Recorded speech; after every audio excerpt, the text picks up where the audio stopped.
L'histoire commence dans une école où les enfants étaient assis tranquillement en train de manger. Tout le monde était très heureux quand soudain, les yeux d'une fille se mirent à briller d'une lumière bleue. Son corps s'est également mis à trembler, comme si elle faisait une crise. Ensuite, elle est tombée lourdement au sol, inerte, et lorsque les enseignants se sont approchés, ils ont constaté qu'elle était morte. Personne ne comprenait ce qui lui était réellement arrivé. Très vite, après des tests, les scientifiques ont découvert qu'il existait un virus qui ne se propageait que chez les enfants.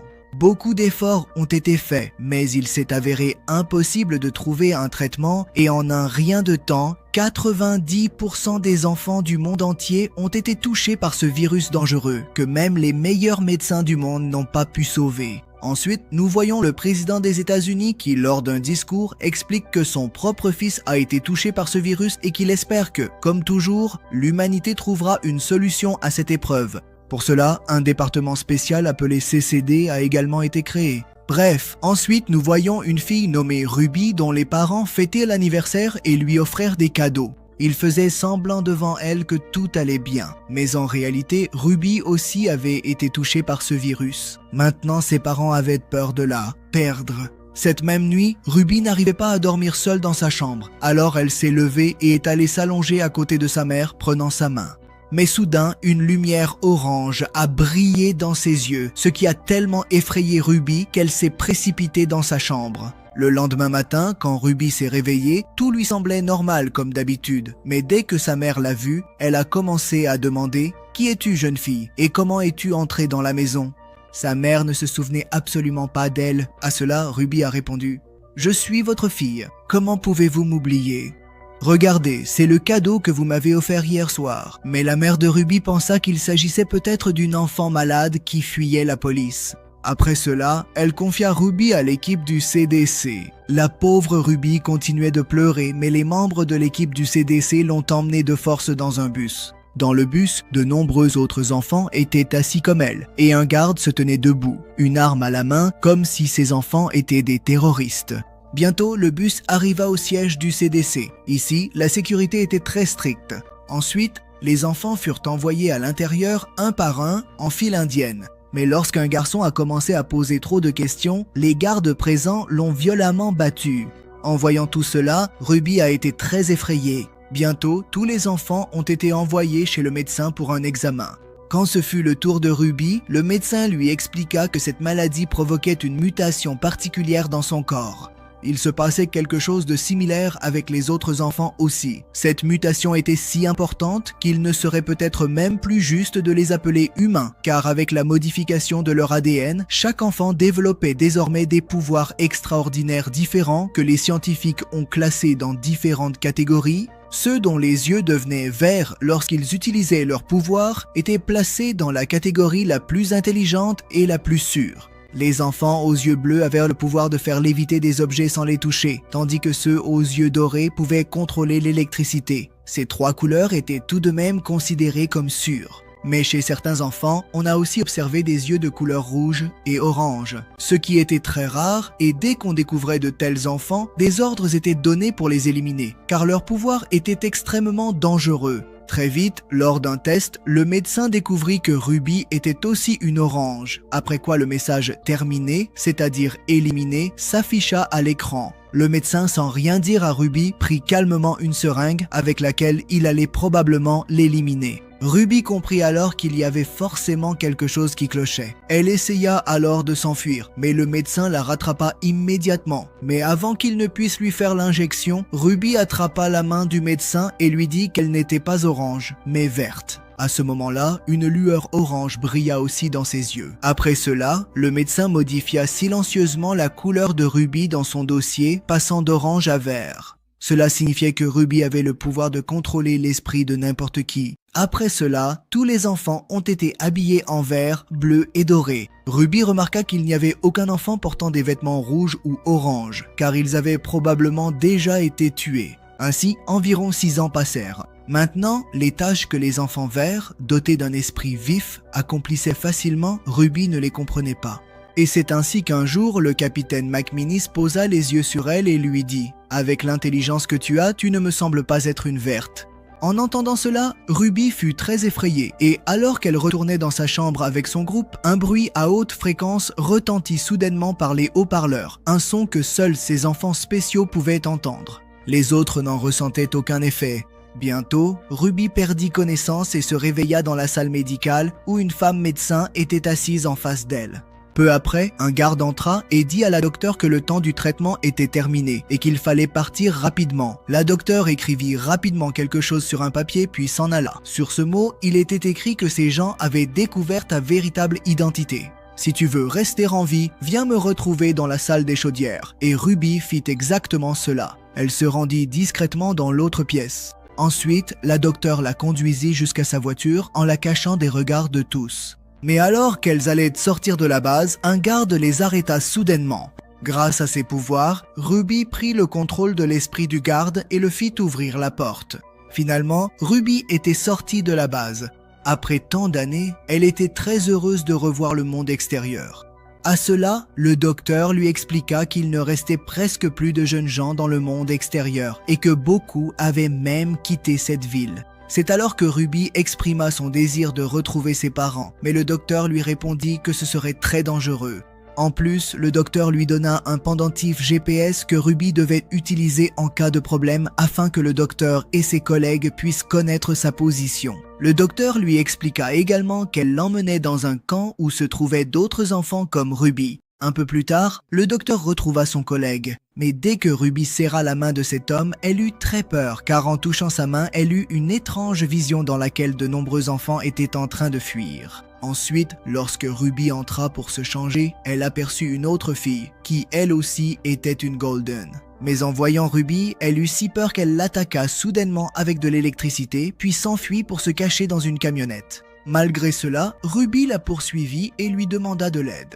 En entendant cela, la fille Golden ouvrit la porte de la camionnette. Ensuite, elle fit aussi entrer Ruby à l'intérieur de la camionnette pour la cacher. À ce moment-là, il y avait deux autres personnes dans la camionnette, Liam et un de ses amis, à qui Ruby mentit en disant qu'elle était une verte et que malgré cela, certaines personnes la poursuivaient. Après avoir entendu son histoire, ces personnes furent également prêtes à l'aider. Mais pendant ce temps, une équipe continuait de les poursuivre et de l'autre côté, la docteure était aussi à leur trousse. Mais à ce moment-là, grâce à ses pouvoirs de Blue, Liam détruisit les deux véhicules qui les poursuivaient. Grâce à cela, ils purent s'échapper tranquillement. Un peu plus tard, ils s'arrêtèrent dans un endroit isolé. Là, l'ami de Liam ne comprenait pas pourquoi Ruby fuyait et se cachait ainsi alors qu'elle était censée être une verte. Car selon lui, Ruby ne représentait une menace pour personne. Mais connaissant sa propre vérité, Ruby n'avait aucune réponse à cette question et, agacée, elle répondit « Si vous ne voulez pas m'aider, dites-le clairement, je partirai d'ici tout de suite. » À cela, Liam la calma et lui expliqua qu'ils se rendaient tous dans un endroit spécial où se trouvait un garçon aux yeux orange, capable de les protéger et que si Ruby le souhaitait, elle pouvait les accompagner.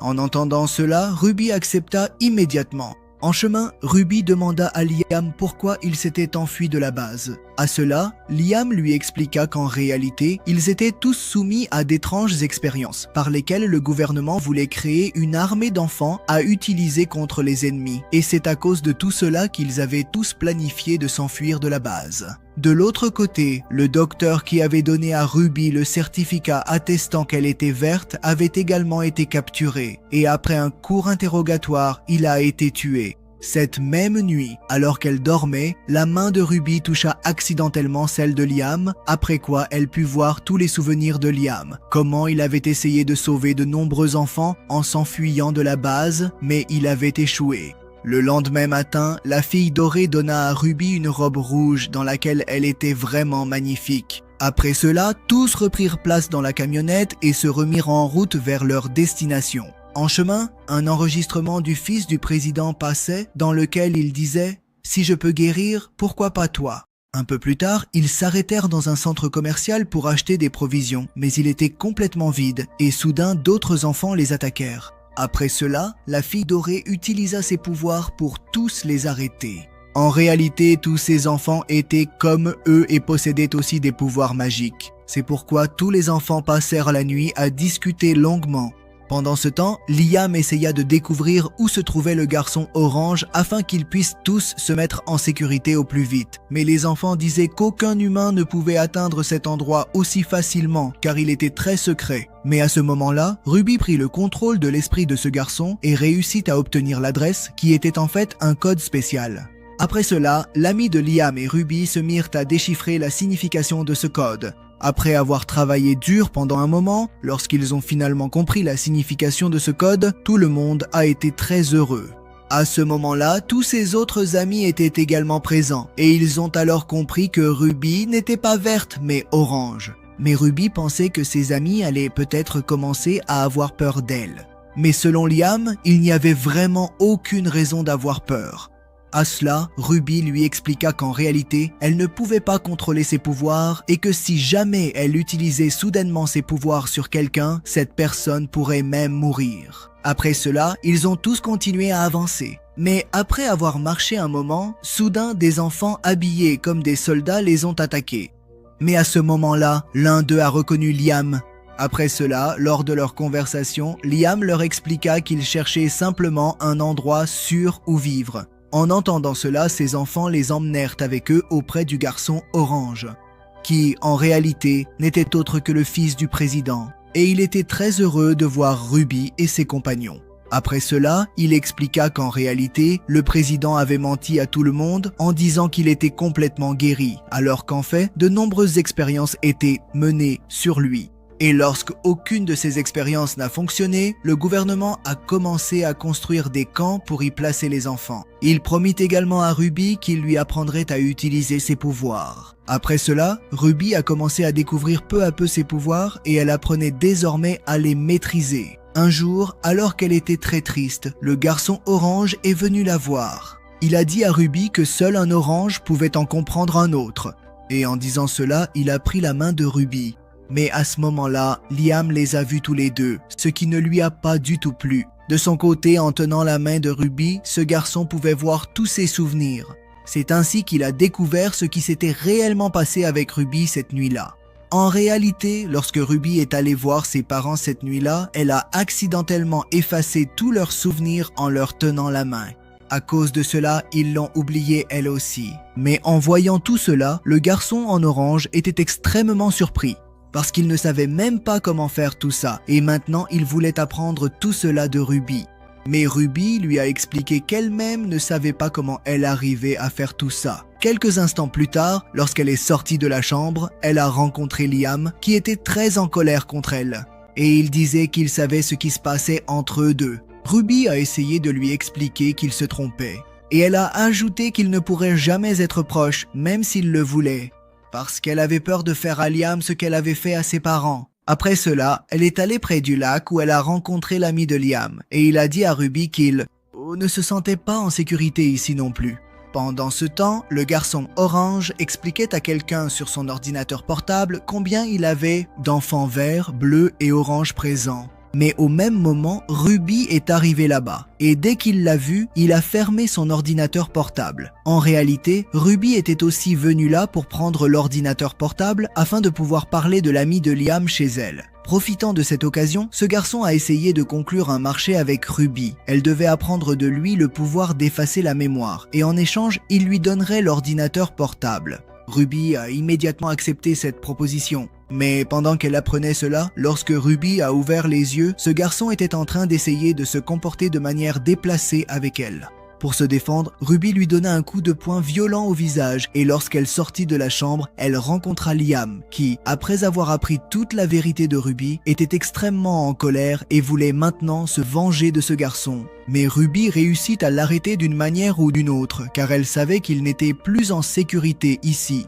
Il devait maintenant quitter cet endroit au plus vite. Cette même nuit, alors qu'il s'enfuyait de là, le général du camp de base arriva, accompagné de ce garçon orange, et c'est alors que les enfants comprirent que ce garçon orange était en réalité fidèle à son propre père. Il voulait rassembler le plus d'enfants possible pour former une armée. Après cela, il a pris le contrôle de Liam et a alors commencé à le battre brutalement. Mais à ce moment-là, Ruby a pris le contrôle du commandant et l'a éliminé. Juste après, la fille dorée a elle aussi attaqué les autres soldats en utilisant ses pouvoirs. Ensuite, Ruby a demandé à ses 3 autres compagnons de repartir, puis elle s'est retrouvée seule face au garçon orange. Elle a alors pris le contrôle de toute l'armée et a pointé leurs armes vers ce garçon.